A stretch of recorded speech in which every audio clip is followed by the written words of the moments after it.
Hey everyone! Today I'm going to talk about a game that came out way back in 2009. Yep, May 9th, 2009 to be exact. This game changed the world of casual gaming and made the tower defense genre super popular. If you're wondering, tower defense is where you have to defend a goal using various items provided to you, so the enemies can't destroy it. The game I'm talking about is none other than Plants vs. Zombies. I was pretty young when it first came out, but I got hooked on it later on.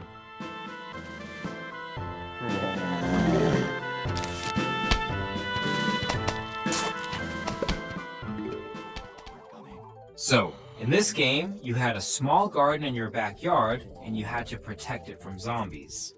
It was insanely popular for a while, and you could play it on almost every platform. Android, iOS, PC, Xbox, PlayStation, and even Nintendo. Check out this image. This is how the game looked. You had a bunch of plants you could place in rows to defend your garden from the zombies. There were about 49 or 50 different plants, each with its own special abilities. You could mix and match them to create different strategies and win the game. If you haven't played it yet, you might be wondering what made this game so addictive. Well, in every level, you unlocked a new plant, and in the next level, you had to use that plant.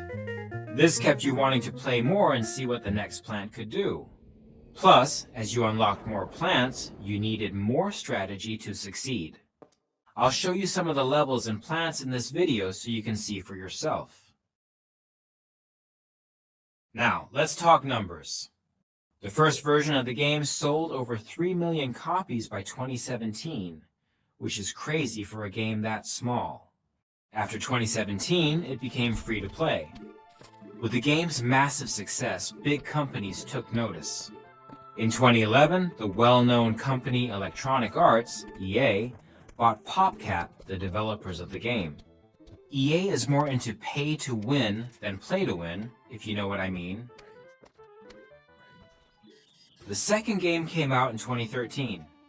With more money, PopCap made a bigger game with more levels and a bunch of other changes. This time the game was free from the start, which meant, you guessed it, ads and microtransactions. Some plants could only be bought with real money, or you'd have to watch ads for upgrades. It was also mobile only, which reduced the player base, but it still got around 200 million downloads. As time went on, people were waiting for a third game. In 2014, the third game was announced, but it was a big surprise. Instead of the casual tower defense game we loved, it became a third-person shooter called Garden Warfare, and it was only available on consoles. Unfortunately, I never got to play it, but those who did enjoyed it to some extent. It got a Metacritic score of around 76 or 77 and sold about 8 million copies. Then in 2016, they released Garden Warfare 2. It was a better game, got a score of 80, and had a bigger world, but also more microtransactions, which turned some people off. EA has a reputation for ruining good games with microtransactions.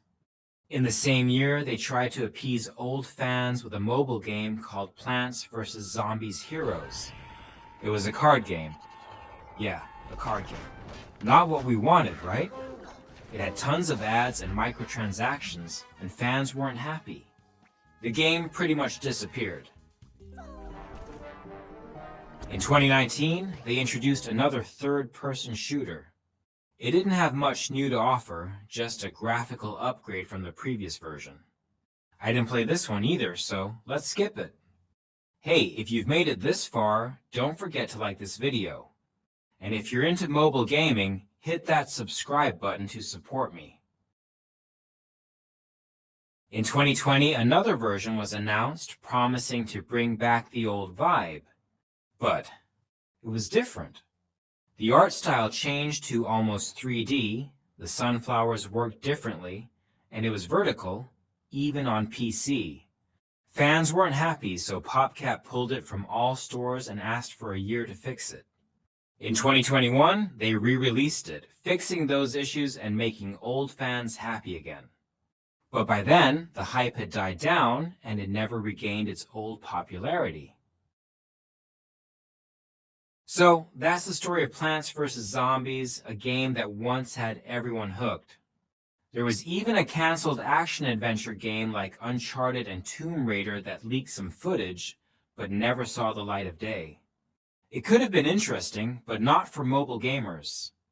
That's the story of the Plants vs. Zombies series. Hope you enjoyed it. Don't forget to like this video and subscribe. Let me know in the comments which game you want me to cover next and talk about its ups and downs. Catch you all in the next video. Bye for now.